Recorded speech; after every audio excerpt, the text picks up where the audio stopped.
Hello student. Now our next point is heat transfer. Okay. So we already learned in 9th and 10th standard heat transferred by the three different ways. The first one is conduction, convection, radiation. Okay. So first we revise this some point and then see our next point. Okay. So heat transfers by three ways.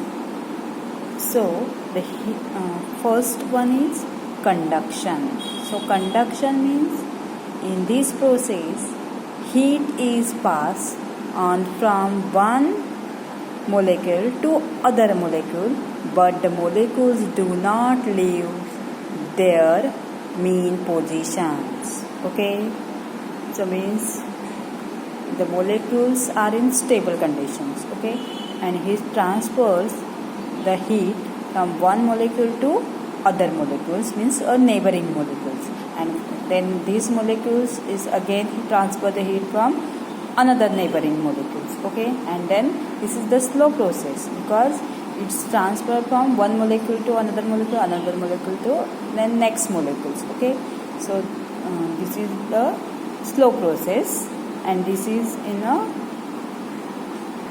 in solids, the heat transfers by the conduction method.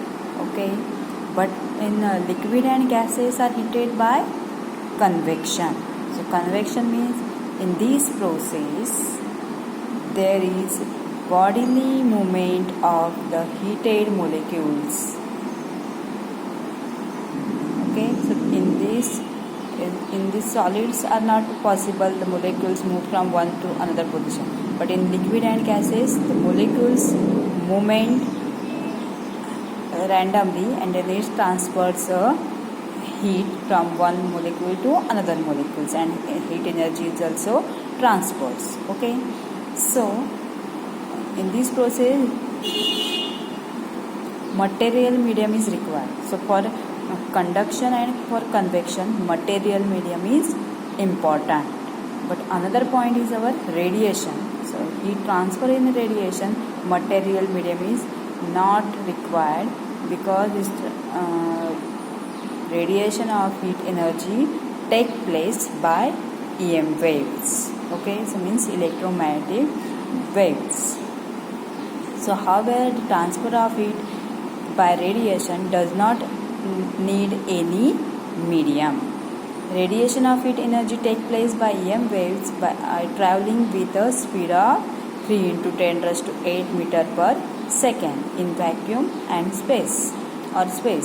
The energy from the sun comes to by radiation, and it may be noted that conduction is slow process of heat transfers while convection is a rapid process, and however radiation is the fastest process because the transfer of heat take place at the speed of light. Okay, so the radiation is the fastest process and the slowest process is conduction process. Okay, so the heat transfers process transfer from the three waves: the conduction, convection and radiation.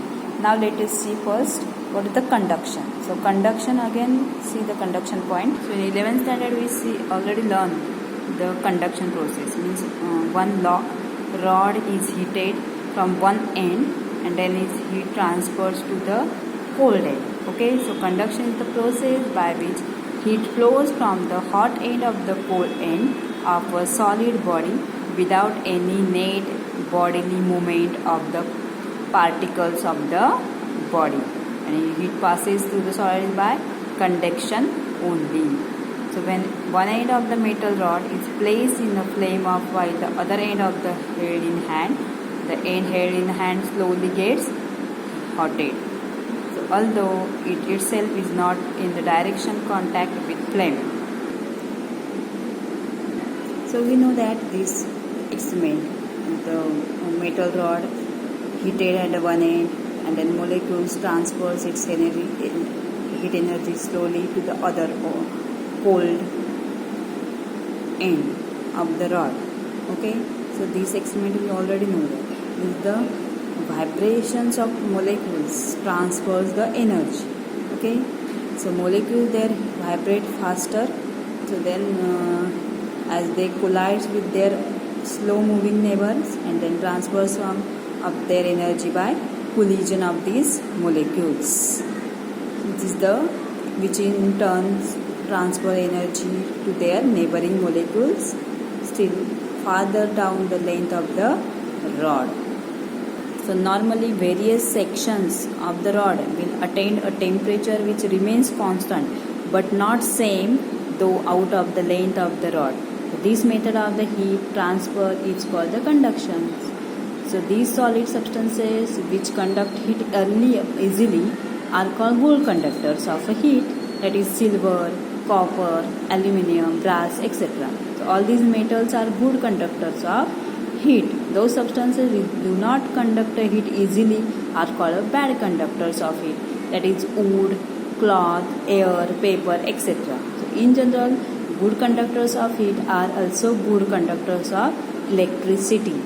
Similarly, bad conductors of heat are bad conductors of electricity. Now next point is thermal conductivity. So thermal conductivity of a solid is a measure of the ability of the solid to conduct heat through it. So thus good conductors of heat have higher thermal conductivity than bad conductors. Again let us see this diagram. Suppose your rod and is heated from one end, then its molecules are transferred the heat. Under this condition, the rod is said to be a variable temperature state. After some time, the temperature at which section of the rod becomes steady, that is, does not change. So note that temperature of each cross section of the rod is constant but not the same. This is called the steady state condition. So under the steady state of condition, the temperature at point within the rod decreases uniformly with distance from the hot end to the cold end. So the fall of temperature with distance between the ends of the rod in the direction of the flow of heat is called temperature gradient. So temperature gradient is equal to T1 minus T2 upon X, where T1 is temperature of hot end, T2 is temperature of cold end, and X is length of the rod. So this is called a temperature gradient. So our next point is coefficient of thermal conductivity. The coefficient of thermal conductivity is defined as the quantity of heat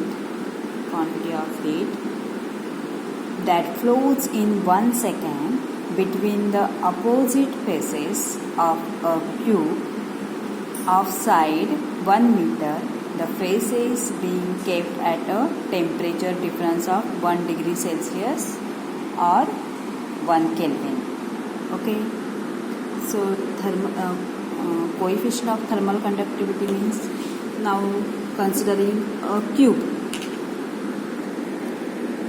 of each side of x, and each face of cross-sectional area is capital A. Suppose that opposite faces are maintained at temperature T1 and T2 as shown in figure. So T1 is greater than T2. Okay. So experiment shows that under the steady state conditions, what is the steady state condition? We already learned. Means where temperature of each cross sectional of the rod is constant but not same. The sections wise temperature is same but not it's a constant but not a same. Okay, it's called a steady state condition. So the quantity of experiment shows that under the steady state condition, the quantity of heat Q flows from the hot face to the cold face. Okay, so hot face to cold face is directly proportional to cross sectional area of A, means Q is directly proportional to the A. So means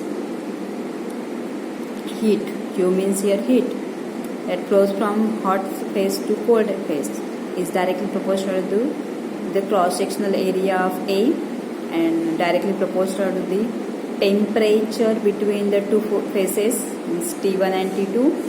So T1 minus T2, and directly proportional to the time T in seconds, okay, for which heat flows, and inversely proportional to the perpendicular distance x between the hot and cold phases.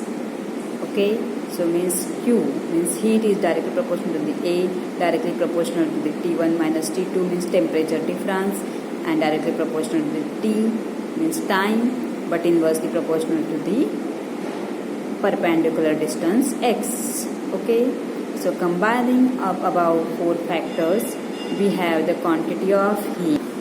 Q means quantity of heat directly proportional to the A. T minus T2 means change in temperature, means temperature between, difference between hot to cold end, and T is the time and inversely proportional to the x. So proportionality constant here is called a K. So Q is equal to K A T1 minus T2 T upon x. So where K is called the constant of proportionality and is called coefficient of thermal conductivity. Okay, so already we see the this definition. So coefficient of conductivity of material also be defined as the rate of flow of heat per unit area per unit temperature gradient when the heat flows is at right angles to the faces of a thin parallel side slab of the material. So from definition, K is equal to Qx upon A T1 minus T2 into T. The K means coefficient of thermal conductivity. Okay, so SI unit of this coefficient of thermal conductivity, joule per second meter degree Celsius or joule per second meter Kelvin. Okay, and the dimension is L1, M1, T minus 3, K minus 1. So from above equations, so from this equation Q is equal to T minus T2 T upon x. Let us see this equation. Q upon T, we can write this equation. Q upon T is equal to Ka T1 minus T2 upon x. Here Q upon T means heat energy upon time period. Okay, so the quantity Q upon T noted by P conductor is the time rate of heat flow. It is the heat flow per second from the hotter phase to the colder phase at right angles of the phases. Okay, so dq upon dt is equal to minus Ka dt upon dx. Here dt minus dt means change in temperature, means temperature difference between the cold to hot phases. Okay, so here dt upon dx. So dt upon dx means change in distance in between hot to cold phases. Okay, here distance. So we can write here dq upon dt is equal to minus Ka dt upon dx. Okay, so this dt upon dx is the temperature gradient. So negative sign indicates that heat flows in the direction of decreasing temperature. Okay, so coefficient of thermal conductivity of some materials are different. Okay, so we got it this point, thermal conductivity, coefficient of thermal conductivity.